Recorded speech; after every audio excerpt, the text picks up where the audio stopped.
Welcome back. और इस वक्त हम मौसम की बात करेंगे, लेकिन उससे पहले एक छोटी सी बात करना चाहती हूँ, क्योंकि मैं ब्रेक में एक कलाम सुन रही थी। वो बुल्ले शाह का कलाम था और पंजाबी का कलाम था, लेकिन उसका जो क्रक्स है वो मैं आपको ज़रूर बताना चाहती हूँ कि जब गरीबों से ये कहा जाता है या किसी गरीब से ये कहा गया कि तुम्हारे पास तो कुछ भी नहीं है, फिर भी तुम इतना शुक्र अदा करते हो, तब जो उसने मिसालें देने शुरू की कि छत हो आप पे तो आपको शुक्र अदा करना चाहिए, हाथ पैर सलामत हो शुक्र अदा करना चाहिए। लोग कहते हैं हमारी दाल नहीं गलती, मैंने तो पत्थर गलते हुए देख लिए। मतलब इतना कुछ हमारे शायरों ने भी इतना काम किया, इतनी सोच है और इतनी रिसर्च है, और कुदरत ने कहाँ कहाँ हमें कौन कौन सा मौका दिया है और कहाँ कहाँ हम उसका शुक्र बजा ला सकते हैं। ये जब आप ये तमाम चीज़ें देखते हैं तो आपका फहम, आपकी सोच और खुलती चली जाती है। तो हमेशा अपने रब ताला का शुक्र अदा करना चाहिए। आजकल हमारी बड़ी शिकायत की आदत हो गई है। मैं, आप, हम सभी जहाँ जहाँ मौका मिलता है शायद उस पर बहुत शिकायत करते हैं, लेकिन शिकायत कर लें, उसके साथ साथ अल्लाह का शुक्र भी अदा करें जिसने आपको वो कुछ दिया जो शायद दूसरा कोई शायद आपकी ज़िंदगी जीना चाहता है, आप जैसी ज़िंदगी जीना चाहता है। तो अल्लाह ताला का हमेशा शुक्र अदा करें। अच्छा, जो हमारे यहाँ बारिशों का निज़ाम था, बारिशों का सिलसिला था, उसके हवाले से पिछले दिनों भी सरदार सरफराज साहब जो कि चीफ मेट्रोलॉजिस्ट हैं हमारे, उन्होंने आगाह किया था तमाम लोगों को कि जी कि कराची में क्या सूरत हाल होने वाली है, सिंध में ओवरऑल क्या सूरत हाल होने वाली है बारिशों के हवाले से। लोग वो वाली बारिश जो एक्सपेक्ट कर रहे थे जिसमें खुदा न खास्ता अर्बन फ्लडिंग भी हो जाती है, तो क्या वो सिलसिला अभी भी जारी हो सारी है? क्या कोई और स्पेल आने वाला है? क्या ये बारिशें थम चुकी हैं? इन तमाम चीज़ों को हम क्लियर करेंगे। इस वक्त हमारे साथ सरदार सरफराज साहब मौजूद हैं। अस्सलाम वालेकुम।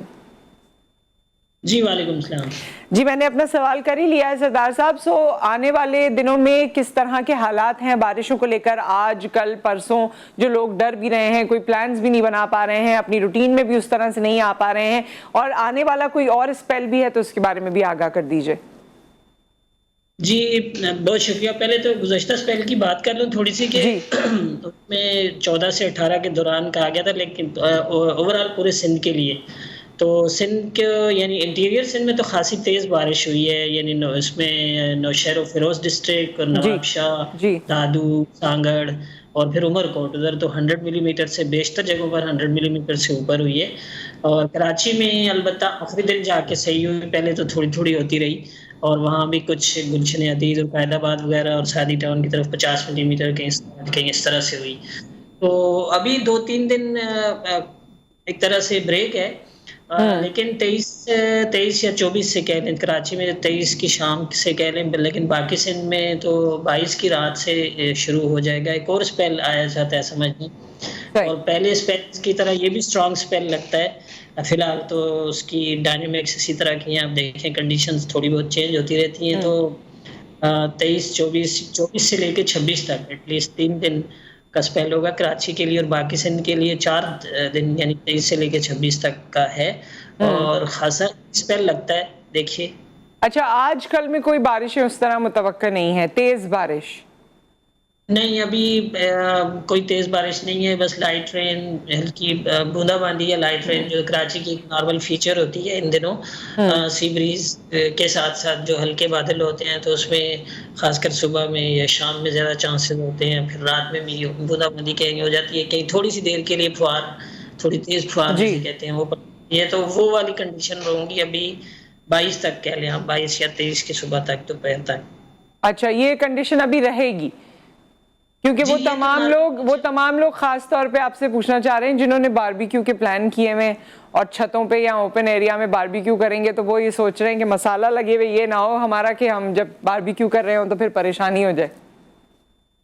नहीं, मैंने कहा ना 22 तक कर सकते हैं, यानी आज 19 है तो 19, 20, 21, 3-4 दिन है उनके पास, ऐसा कोई मसला नहीं हो।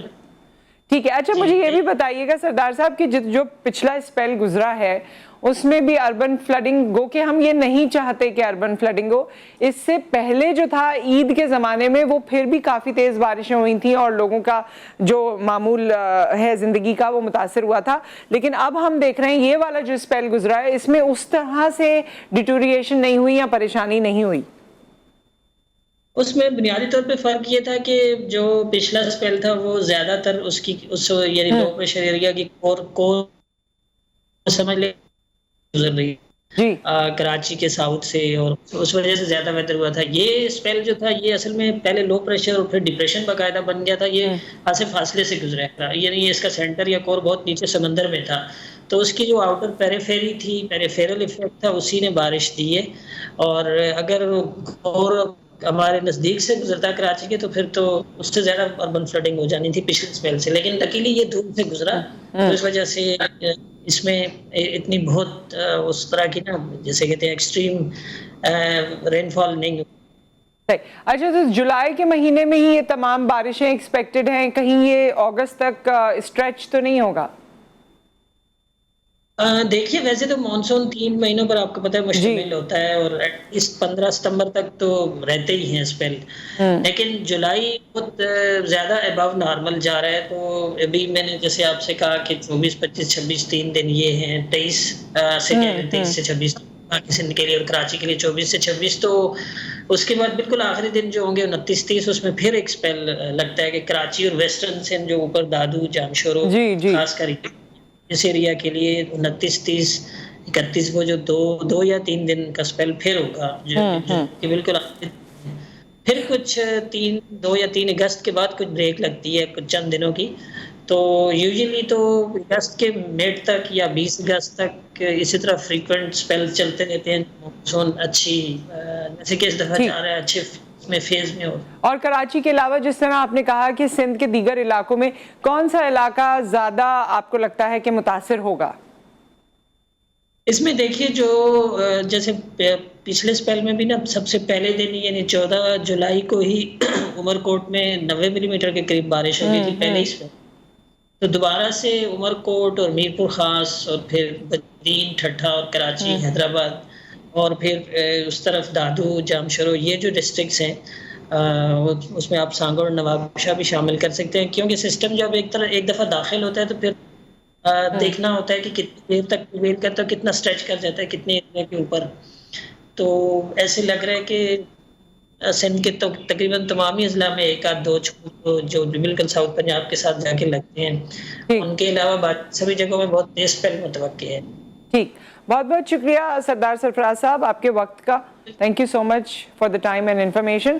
और अभी कराची वालों के लिए, इसलिए कराची को वैसे लोग बुरा मनाते हैं कि जी पूरे सिंध की बात किया करें, पूरे सिंध की ही बात होती है जिस तरह आज भी हुई, लेकिन कराची को इसलिए जुदा कर लेते हैं क्योंकि जितनी डिटोरिएशन है, जितने फसाद, मसाइल, मसले और डैमेजेस हैं, जो कि अल्लाह की रहमत बरसने के बाद जो जहमतें होती हैं वो कराची में ही होती हैं। उसके अलावा दूसरे इलाकों में भी पानी भर जाता है, नवाबशाह में भर जाता है, जो मैंने खुद देखा है, उमरकोट का भी तस्करा किया, और ऐसे इलाके हैं जहां पानी भर जाता है। लेकिन वहां पर जो ज़रूरियात ज़िंदगी हैं या जो ज़िंदगी का एक रोज़ाना का मामूल है, जो कारवां जिस तरह से चलता है, वो उस तरह नहीं है जैसे कराची में होता है। कराची में आप एक जगह से दूसरी जगह पहुंचते हैं, नॉर्मल रूटीन है, आपको आधा घंटा पौना घंटा लग जाता है, और इस आधे पौने घंटे में आप कितने इलाके पास करते हैं।